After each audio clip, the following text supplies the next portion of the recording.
Yes, good afternoon. Ayan ang pinakamalaking mosque ng Zamboanga.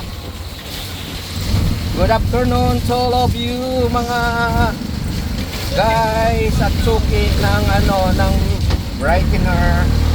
Hello, kamusta na kayo? Dito kami na ngayon sa Super Highway. At ibabaybayin namin ito ang shortcut ng Super Highway. Ayan na.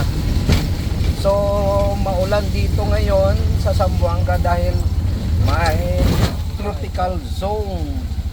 Ayan na ang Super Highway ngayon. Ayan, papuntang Kabaluay na yan. At ito naman ang papunta sa Kabatangan. Ayan. Super ang ulan dito. Medyo tumila lang ang ulan ngayon kasi siguro mamaya na naman. Ito yung wino-workout ng Andalos Realty. Ito magiging mega zone. Ang laki ng Juanito area. Ayan yung kanilang carpooling. Ayan city talaga ito. Ayan. Ayan ang ganda. Ayan si Andalos. So, ayan yung nila, ayan, Andalos, yan yung pinaka nila, ayan, ang ganda, ayan ang ganda, ayan, so, ayan ang nila, plano dito sa area ito, outside, gawing city ito dito, world class na mga hotel, mga coffee shop, mall. So itong area ito hanggang dito yan. Hanggang dito ayan ang karugtong ayan. So soon ay gagantay na ito ang Zamboanga. Hanggang dito yan, hanggang dito lang yan. Ayan, yan ang area nito. Ayan, hanggang doon lang. So mga guys, talagang maulan lang ang Zamboanga ngayon dahil sa bagyo na ang pagpangalan ay bungit. Ay, pala? Pino.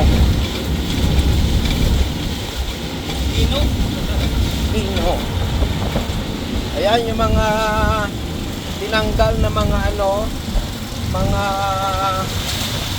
siminto dahil undersize. Kulang ang siminto. Wow. Yan ang trabaho ang DPWH.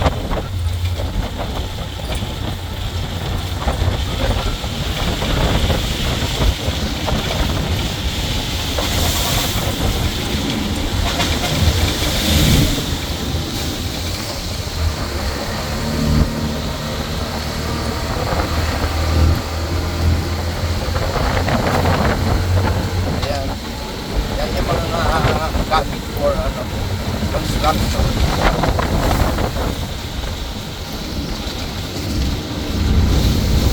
So iwa-widening pa na yan kasi bali 4 lanes ito eh. 2 lanes lang ito. So marami talagang tatanggalin pang bahay. Sorry na lang doon sa mga bahay na nakadikit. Kasi talagang tatanggalin sila. In fairness, kung babayaran ng gobyerno. So yan.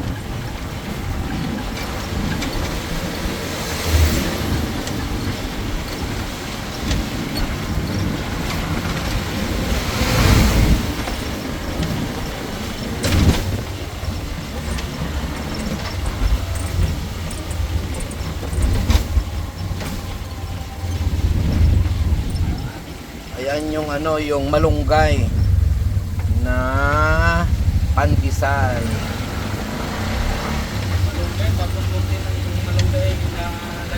Dapat kailangan maraming malunggay na ilalagay.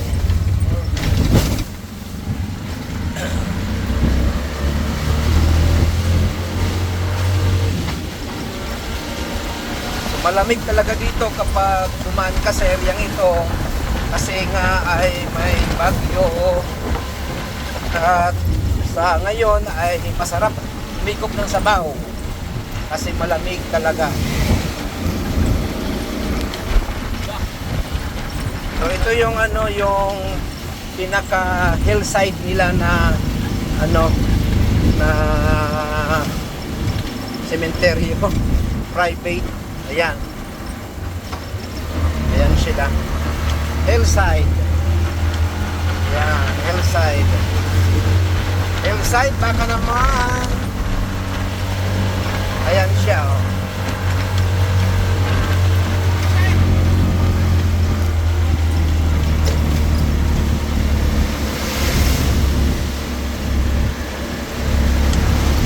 Maulan talaga. Siguro itong bagyong ito ay nakasintro po sa ano, sa Visayas, sa Leyte, Samar.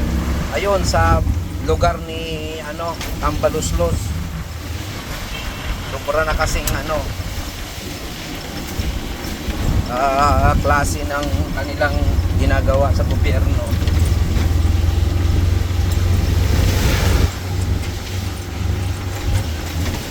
Kaya sinisingil na sila. Ayan, medyo forest ang ano, ang makikita ninyo sa aming vlog kasi ito, kalsada. Ayan, yung widening niyan. So matagal na nga ito, aywan ko ba hanggang ngayon hindi pa natatapos ng nag-contract dito, contractor na ano, hindi malaman kung gastos pa siya ng gastos or hindi. Oy, DPWH, wake up. Ayan yung mga ano nila, contractor na gamit ng mga backhoe. Hindi pa rin tapos hanggang ngayon. Ayan, ayan, maulan ang ating lugar sa ngayon. Yeah. Ayan. Parang ano, no, falls. Magandang maligo ngayon sa dagat. Hoy, pag maligo ka, super ang lamig. Ayan, ayan ang mga Yung balon nakakain ko. ayan, ayan, ayan ang kulay. Ayan. Medyo baha na nga at maulan na rin po dito sa super highway. Lonsoran pa lang ito, lonsoran pa lang kami mga guys. Kung inyo pong mararapatin na ang ulang ito ay kayo ang magpahinto. Ano ka? Joke lang. Ano ka? Si Babaloy? Joke lang. Ayan, maulan pa rin mga guys. Kasi bagyo ngayon, masarap bumili tayo ng saging pala. Salamat. Good afternoon mga ka-viewers. Please subscribe and like and share sa aking videos. Thank you so much. God bless.